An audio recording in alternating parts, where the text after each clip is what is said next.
Topic चल रहा था अपना कैपेसिटेंस ऑफ कैपेसिटर, ठीक है ना। कैपेसिटेंस ऑफ कैपेसिटर, कैपेसिटर कैसा था, स्फेरिकल।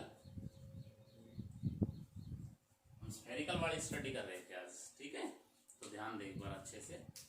देखिए बेटा, आपके पास में अब तक जो फॉर्मूला आया वो क्या क्या था। एक तो V is equal to Q by C आया था ना, और V is equal to W by Q, ये भी आप पढ़ते आ रहे थे। अच्छा, आपने स्फेरिकल कैपेसिटर्स के लिए जो एक फॉर्मूला कल फाइंड आउट किया था, ध्यान है वो, कैपेसिटेंस फॉर स्फेरिकल क्या था, 4 पाई एप्सिलॉन नॉट आर। ये फॉर्मूला आपको याद रखना होगा, शायद आ भी गया होगा ये फॉर्मूला बनाना, ठीक है ना, कैसे आया था हमारे पास में। अच्छा, तो इस फॉर्मूले से हमने क्या देखा था, जो कैपेसिटेंस है depends upon the R, that is dimension, and epsilon naught, ठीक है ना। ये क्या कहलाता है, एक तरह से मीडियम। क्लियर, ये मटेरियल, मटेरियल मीडियम कह सकते हो आप इसको, ठीक है। तो ये आपके पास में फॉर्मूला आया था, यहां से हमने पाया था कि जो कैपेसिटेंस है वो Q और V पे डिपेंड नहीं करता यहाँ, ठीक है। अच्छा, अब इसको थोड़ा सा और आगे बढ़ाते हैं। आज छोटी छोटी बातें करते हैं इसके ऊपर, ठीक है। कि एक तो क्वेश्चन ये आता है आपके माइंड में कि सर हम जो स्फेरिकल कैपेसिटर को पढ़ रहे हैं तो इसका इस्तेमाल करना क्यों नहीं सीखा हमने अपने लाइफ में, क्यों नहीं किया इसको इस्तेमाल, ठीक है ना। क्योंकि इसके लिए क्या है कि थोड़े से कैपेसिटेंस को लाने के लिए आपके लिए हमें क्या करना होगा, जो कैपेसिटर होगा उसका साइज जो है वो बहुत बड़ा लेना होगा, बहुत बड़ा साइज लेना होगा। फॉर एग्जांपल अगर मैं आपसे कहूं, चलो क्वेश्चन करते हैं, एक दो क्वेश्चन है हमारे पास कि find the capacitance of spherical capacitor, spherical capacitor having radius 1 metre. Radius कितनी ली मैंने, 1 मीटर की रेडियस ले ली। अब बेटा करके देखें जरा, तो आपको पता है कैपेसिटेंस किसके बराबर होता है, 4 पाई एप्सिलॉन नॉट रेडियस। ये रेडियस आती है यहाँ पर, ठीक है। क्या करते हैं, 4 पाई एप्सिलॉन नॉट आर की वैल्यू 1 मीटर है, तो कैपेसिटेंस कितना आया, 4 पाई एप्सिलॉन नॉट। और आपको ये भी पता है कि 1 बाई 4 पाई एप्सिलॉन नॉट किसके बराबर होता था, 9 इंटू 10 रेज़ टू पावर 9। तो C की वैल्यू कितनी आ गई बेटा, 1 by 9 into 10 raise to power 9। इसको सोल्व करने के लिए क्या करें, मैं इसको 10 से ऊपर मल्टीप्लाई कर लूं और 10 से नीचे कर देता हूं, कितना हो गया, 10 की पावर 10। कितना आ जाएगा ये, 9 1 जा 9.9 1 जा 9, तो 1.1 इंटू 10 की पावर -10 कैपेसिटेंस है ये, फैराड। अगर 1 मीटर का मतलब समझते हो कितना होता है, 1 मीटर लगभग लगभग ये थोड़ा बड़ा, इतना बड़ा आपको लेना पड़ेगा कैपेसिटर। अगर इतना बड़ा लेते हो आप, इतना बड़ा कैपेसिटर लेते हो ना, इतना बड़ा, इतना बड़ा देख लो, तो उसका कैपेसिटेंस 10 की पावर -10 फैराड। सोचो कितना छोटा, कितना कम फैराड हो गया यहाँ पर, ठीक है ना। अगर हमने रेडियस को 1 मीटर लिया है तो, ठीक है। अच्छा, आपसे अब यहीं पर ही ये बात पूछ ली जाए कि बेटा बताइए आपको कितने बड़े रेडियस के कैपेसिटर की आवश्यकता होगी अगर हमें कैपेसिटेंस 1 फैराड चाहिए तो, ठीक है ना। तो क्या कहेंगे, how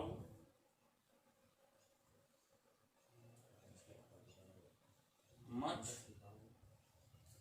radius is required for a capacitor of 1 farad, 1 farad capacitor के लिए, ठीक है ना, 1 फैराड के लिए कितनी बड़ी रेडियस की जरूरत पड़ेगी। तो कौन सा लगाएंगे आप इसमें फॉर्मूला, वही हो गया बेटा C is equal to 4 pi epsilon naught R। आपको गिवन क्या है, गिवन के अंदर आप लिखेंगे कि सर कैपेसिटेंस की वैल्यू दे रखी है 1 फैराड, तो रेडियस कितना आ जाएगा R is equal to 1 by 4 pi epsilon naught, यही आएगी ना वैल्यू। कितनी वैल्यू आई इसकी 9 इंटू 10⁹, यही आई। तो बेटा कितना हो गया ये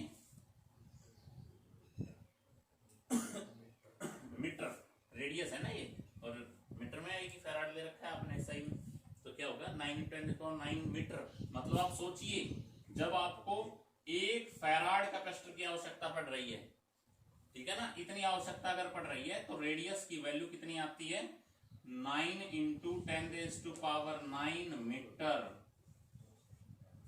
इतनी बड़ी रेडियस का चाहिए अगर आपको 1 फैराड कैपेसिटर चाहिए। तो पंखा के लिए आपने 3.5 का चाहिए, 3.5 फैराड का चाहिए, तो कितना बड़ा कैपेसिटर लगा है, समझे। तो 10⁹ मीटर का मतलब समझ गए होंगे कितना बड़ा, ठीक है, इतनी बड़ी रेडियस का आपको कैपेसिटर चाहिए, ठीक है, समझ में आ रही है ना बात। चलिए इसको पॉज करिए, नोट करिए, देखिए अब आगे। हाँ, तो एक छोटा सा क्वेश्चन और उठाते हैं यहां से हम। क्वेश्चन है आपके लिए बेटा, how much value of capacitance of earth. बेटा अगर धरती को हमने कंडक्टर मान लिया है तो स्फेरिकली कंसीडर किया हुआ है, स्फेरिकल कंडक्टर है, तो अर्थ एक कंडक्टर है। तो अगर मैं ये कहूं कि पूरी अर्थ का, ठीक है, कैपेसिटेंस क्या होगा, तो वो भी इसी से ही निकलेगा, ठीक है ना। वी हैव या given that radius of earth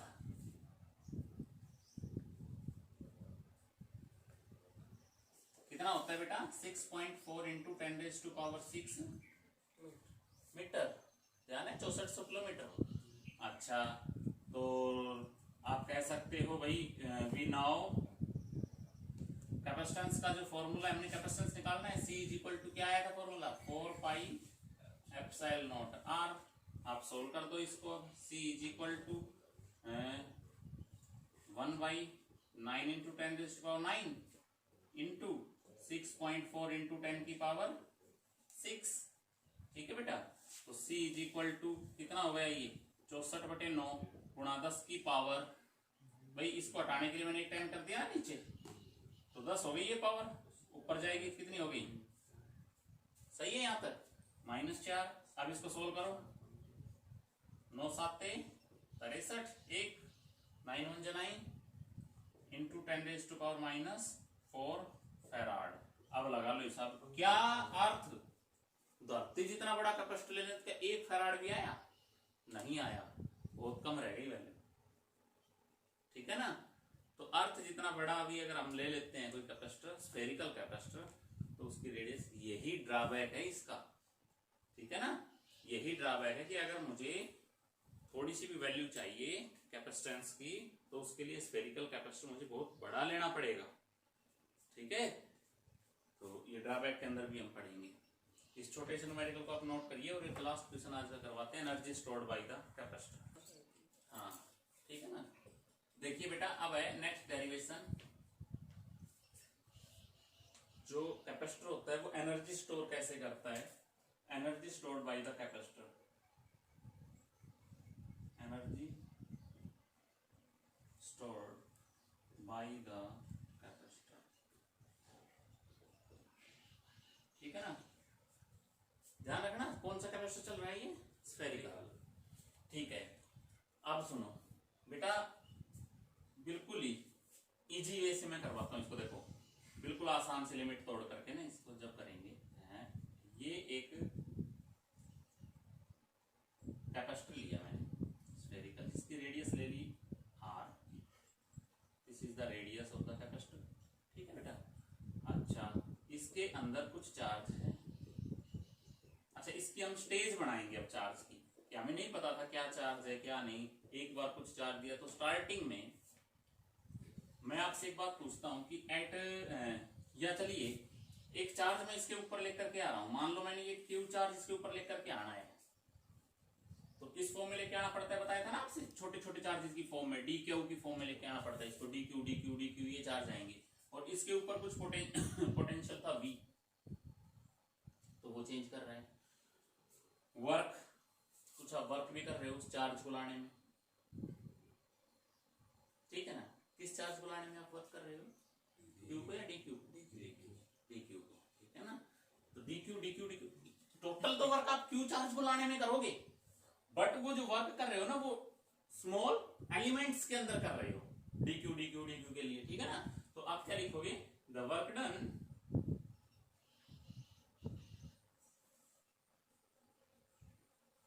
required to bring the work done required to bring small elements of charge, that is dq from, अब बेटा बताओ कहां से लेकर के आओगे, ये आपने सीखा है शुरू से ही, जो वैल्यू आपके पास है। तो from infinity to the conductor या capacitor, infinity to the spherical capacitor, ठीक है ना, समझ गए। तो जब आप जो वर्क ला करके जब आप वर्क ला रहे हो, तो उस वर्क के लिए आपको एनर्जी की रिक्वायरमेंट हो रही है, यानी कि आप वर्क जो कर रहे हो उस वर्क की वजह से आप इसके अंदर पोटेंशियल बढ़ा रहे हो, तो इसके अंदर क्या आ रही है, एनर्जी, ठीक है ना। तो बाय दिस वर्क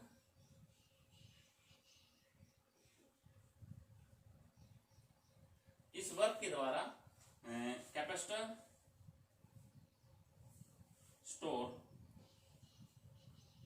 एनर्जी, ठीक है ना।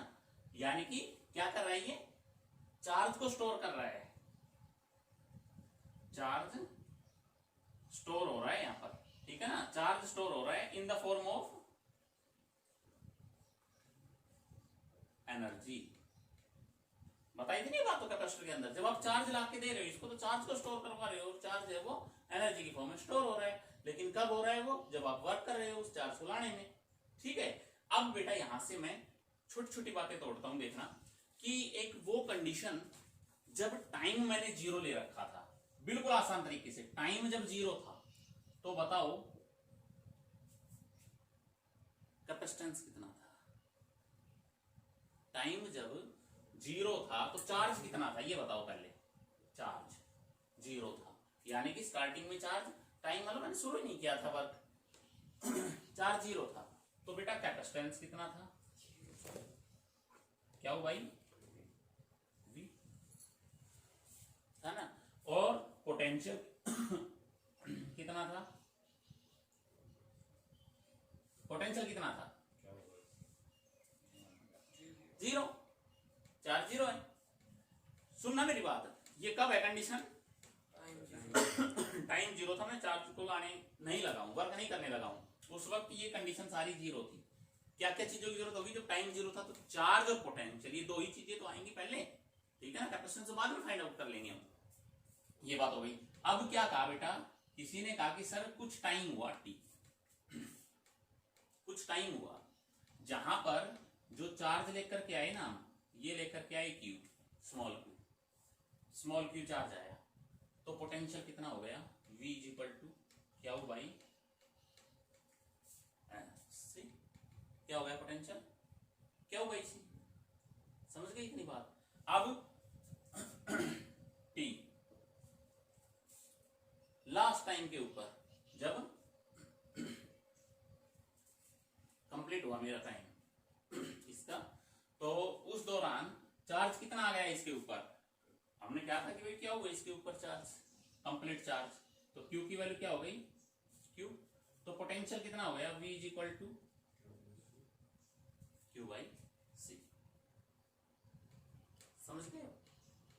ठीक है, अब आपको करना है इसका डेरिवेशन। अब डेरिवेशन के लिए आप ये चीज सोचिए, जब आप चार्ज को लेके आ रहे हो, स्मॉल एलिमेंट को लेकर के आ रहे हो dq को, तो जो वर्क कर रहे हो वो उसी के ऊपर कर रहे हो, तो जो पोटेंशियल होता है जो आपने अब तक सीखा था, अच्छा उसको लेके कहां से आ रहे हो आप, इन्फिनिटी से ला रहे हो, ठीक है ना।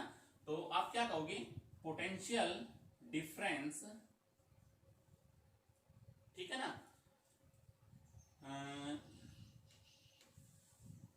when charge is bringing from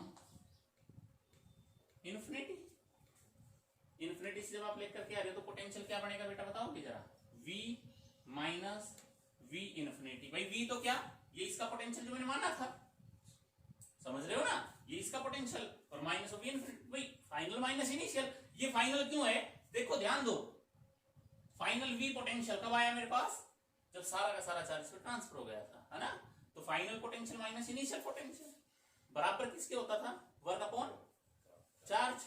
तो वर्क कौन सा वर्क है बेटा, किसके लिए वर्क कर रहे हो आप, dq के लिए कर रहे हो, ये वाला वर्क, ठीक है ना, ये आ गई बात समझ में, कर लोगे तो w बाई dq। लेकिन ये जो वर्क कर रहे हो यहाँ पे dv लेना था, जब v माइनस हो v, समझ गए ना, पोटेंशियल भी तो स्मॉल अमाउंट में लेना था यार dv, अगर डेल v नहीं लिया मैंने, चेंज ऑफ पोटेंशियल नहीं लिखा है मैंने सीधा, तो ये v बनना है, तो इसका मतलब इस तरफ इंटीग्रेट हो चुका, क्यों, इंटीग्रेशन लगाएंगे इस तरफ स्मॉल एलिमेंट का, तो कहां से कहां तक आप कर रहे हो बेटा, क्या चीज चेंज कर रहे हो, ध्यान दो, dq dq dq dq, क्या बदल रहा है, चार्ज बदल रहा है, बार बार dq बदल रहा है, समझ रहे हो ना। तो लिमिट कौन सी रखें, चार्ज कहां से कहां तक चले आप, 0 से कैपिटल Q, टोटल चार्ज जो आपने दिया, अब आगे समझ में बात, कर दोगे, अब करिए इसको बेटा, तो V इज इक्वल टू क्या बनेगा, V बराबर dw बाई dw वर्क है, कांस्टेंट है, बाहर ले लो, इंटीग्रेशन किसका 0 से Q 1 बाई dq, बताओ समझे कि नहीं। अच्छा अब हमने कहा, और वैसे बताओ इसको बेटा आप ऐसा लिख लो, पहले यही लिखो आप, पोटेंशियल होता है वर्क अपॉन टाइम, करा था ना हमने स्मॉल अमाउंट के लिए, तो ये आएगा आपके पास फॉर्मूला आएगा v is equal to dw by dq, limit बाद में लगा लेता हूं मैं, क्योंकि एक आसान सी मेथड बन जाएगी आपके पास में v dq, ठीक है। अब हम वर्क निकाल दिया हमने, हमने पोटेंशियल थोड़े निकालना था, ठीक है ना, हमने निकालनी क्या है एनर्जी, और एनर्जी के लिए हमें चाहिए वर्क, तो आप वर्क तक पहुंचोगे पहले, ठीक है। वर्क पर आने के बाद में अब आप क्या करोगे, वर्क कहां से कहां करते हो, for total work to bring a charge from 0 to infinity, sorry, bring a charge initial to bring a complete charge, कर लो, bring a complete charge, that is capital Q, Q charge को लाने में कितना वर्क कर रहे हो, ठीक है ना। अब आप कर दोगे इसका dw का इंटीग्रेशन बराबर इंटीग्रेशन 0 से Q और V dQ, ठीक है। एक बार इसको नोट करिएगा, फिर इसके आगे करते हैं, इसको मिटाता हुआ ही करें इसमें, क्योंकि ये आपका पूरा तभी होगा। देखिए बेटा आगे स्टार्ट है ना, नहीं करेंगे, ठीक है, तो चलिए तो बेटा अब हम इसका करते हैं इंटीग्रेशन, आता है ये सबको करना बेटा, dw का आपके पास में ये रिजल्ट आया, देखो d डब्ल्यू का इंटीग्रेशन जीरो से क्यू, समझ में आ गया ना जीरो से क्यों क्यों लिया मैंने, जब चार्ज नहीं था इसके ऊपर, टोटल चार्ज आपने इसके ऊपर ला दिया, जब इसके ऊपर जीरो से लेकर के क्या चार्ज आया, फाइनल चार्ज आया तब तक का, तो ये क्यू कब बना था जब ये टोटली चार्ज इसके ऊपर ट्रांसफर कर चुका। ठीक है, अब करो इसका डब्ल्यू का इंटीग्रेशन क्या हो गया, डब्ल्यू इक्वल टू, बेटा वी कांस्टेंट है पोटेंशियल, क्योंकि पोटेंशियल पर चार्ज की वजह से कोई फर्क नहीं आएगा यहाँ पर, ठीक है ना, तो पोटेंशियल आपके पास में वी है, फाइनल पोटेंशियल कांस्टेंट है, वो तो फर्क नहीं, आप कहीं बाहर है, कांस्टेंट है, जीरो से क्यू और क्या आ गया बेटा डी क्यू। अब करो इंटीग्रेशन, तो वी डी क्यू का इंटीग्रेशन क्या हो जाएगा, क्या होगा इंटीग्रेशन डी क्या होगा, क्या हो जाएगा क्यू, या तो सही है ना हमने, we D Q,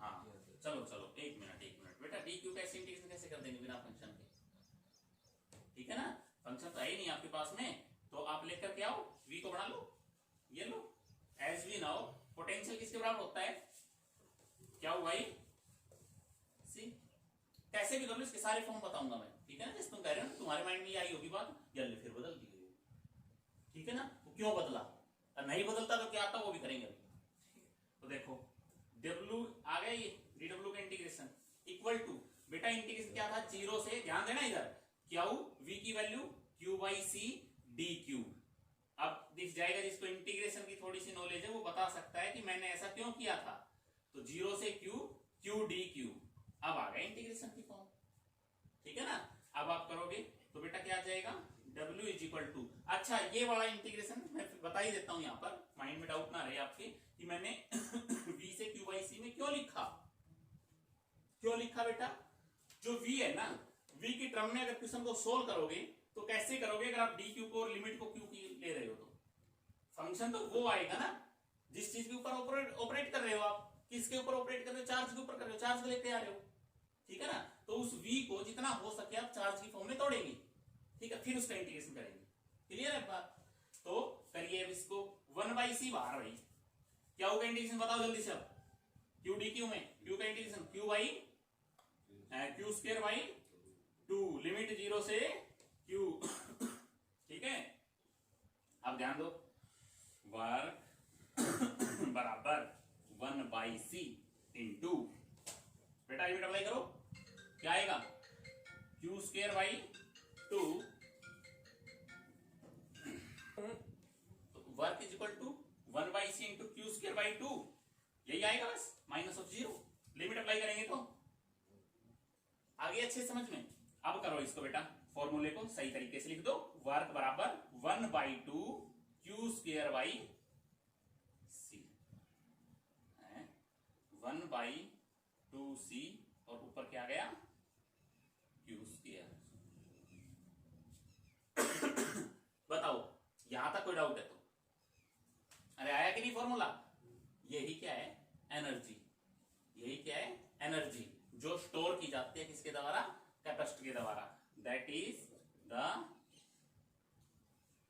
energy stored by the capacitor having charge Q and capacitance C, ठीक है।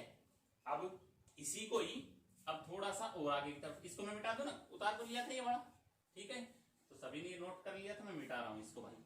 अब देखो इसी को हम जैसे डिफरेंट न्यूमेरिकल आएगा तो किसी में चार्ज की वैल्यू दी हुई होगी, कैपेसिटेंस की नहीं होगी, ठीक है, यानी कि कोई दो वैल्यू दी होंगी, हो सकता है Q की और V की वैल्यू दे रखी है, C फाइंड आउट करवाता है, C दे रखा है, Q दे रखा है, एनर्जी स्टोर निकलवाता है, V Q और C में से कोई भी दो वैल्यू गिवन हो, इसमें क्या क्या वैल्यूज गिवन होंगी तब आप एनर्जी स्टोर निकालोगे, समझ गए ना।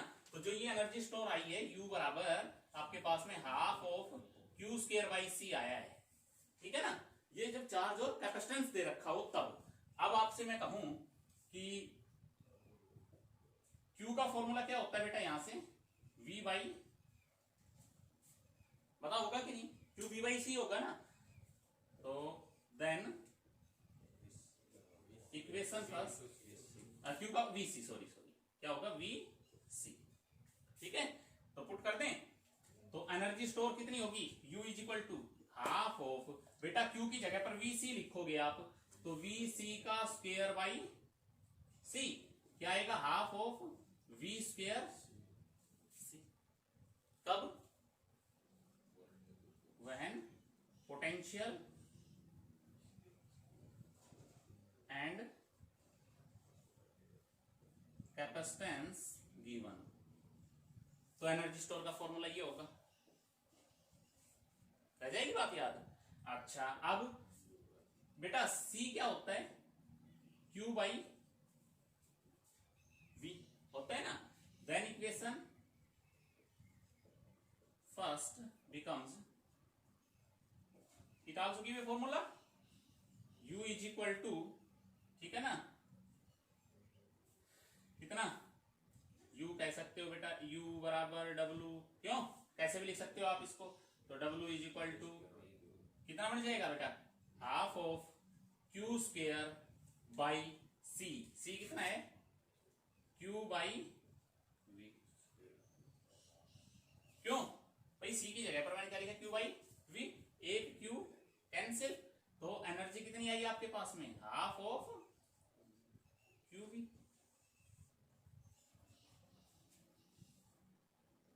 बताओ समझ में आई कि नहीं। यहां से जो आपने देखा था ना रिजल्ट, यहां से एनर्जी आई थी हाफ ऑफ CV स्क्वायर, ये लिखा मिलता है आपको फॉर्मूला, इसे थोड़ा सा याद रह जाता है, काइनेटिक एनर्जी फॉर्म सी थोड़ी सी नजर आती है ना, हाफ ऑफ CV स्क्वायर, यही तो है formula, half of CV square, समझ गए ना। और एक फॉर्मूला है ये, when charge and potential is given. बताइए कोई डाउट है तो। बेटा बहुत ही इजी और आसान तो डेरिवेशन है, और बहुत ही आसान इसके ऊपर न्यूमेरिकल आते हैं। Energy store by the capacitor में HBSC बोर्ड वाले बच्चों के लिए तो एक न्यूमेरिकल लगभग आप कोई भी उठा के देखेंगे ना, बोर्ड का एग्जाम मिल जाएगा आपको, ठीक है ना। मल्टीपल चॉइस क्वेश्चन में 1 मार्क्स के अंदर हाफ ऑफ CV स्क्वायर के बेस के ऊपर दे सकता है इस फॉर्मूले पे, या तो न्यूमेरिकल आपका इस फॉर्मूले के बेस पे होगा, या इसके बेस या इस, ठीक है, समझ रहे हो ना। तो ये था हमारा energy stored by the capacitor when capacitor having the charge Q, potential V and capacitance C उस कंडीशन में, ठीक है। यहां पर कई बार ये लिख देता है ना Q, V, C, इसका मतलब आप समझ जाएंगे कैपेसिटर के चार्ज, पोटेंशियल और कैपेसिटेंस गिवन है, उसके बाद आपको energy stored by the capacitor निकालना है, ठीक है। तो ये वाला जो टॉपिक होता है बड़ा अच्छा, इसको अच्छे से करके फिर उसके बाद हम करवाएंगे कि भाई ये तो कैपेसिटर फेल हो गया, समझ में आ गई क्यों हो गया फेल, बोल सर इतना भारी कैसे रखा, समझ गया ना, इतना बड़ा कैपेसिटर चाहिएगा। तो यही कैपेसिटर की ड्रॉबैक अगर पूछ ली जाए तो वो ड्रॉबैक यही है, ठीक है। अच्छा, दूसरी बात आती है कि इसके लिए फिर हम कैपेसिटर जो दूसरा यूज करेंगे उसके लिए 2 पैरेलल प्लेट्स का इस्तेमाल करेंगे।